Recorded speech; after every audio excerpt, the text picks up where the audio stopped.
দেখছেন নাগরাকাটার ঘটনা, বিজেপির সাংসদ এবং বিধায়ক যে কিছু লোক তাদের সঙ্গে যে কুৎসিত ব্যবহার করেছে, তার সঙ্গে তৃণমূল কংগ্রেসের সম্পর্ক নেই, তৃণমূল কংগ্রেস সমর্থন করে না। মাননীয় মুখ্যমন্ত্রী নিজে নিন্দা করেছেন এবং তিনি খগেন মুর্মুকে দেখতে পর্যন্ত গিয়েছেন।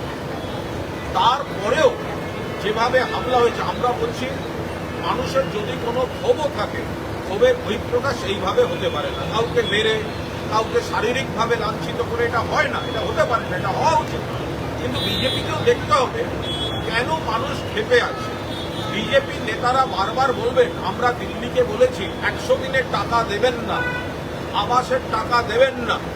অর্থাৎ সাধারণ গরিব মানুষ জানে যে তাকে দিয়ে কাজ করিয়ে এরা টাকা দিতে দেননি, বাড়ির টাকা দেননি। বাংলা ভাষায় কথা বললে বাংলাদেশি বলে তাদেরকে বাংলাদেশে পুশব্যাক করানোর চক্রান্ত হয়েছে। এই কারণে বহু জায়গায় কিছু মানুষ ক্ষুব্ধ থাকতে পারে। তার মধ্যে বিজেপির জনপ্রতিনিধিরা তারা এলাকায় যান না, আগের দিন গেছেন, সঙ্গে কোনো ত্রাণ সামগ্রী নিয়ে যাননি, শুধুমাত্র ফটোশুট করতে গেছেন। মানুষ রেগে গিয়েছে, কিন্তু রাগের বহিঃপ্রকাশের পদ্ধতি আমরা সমর্থন করি না।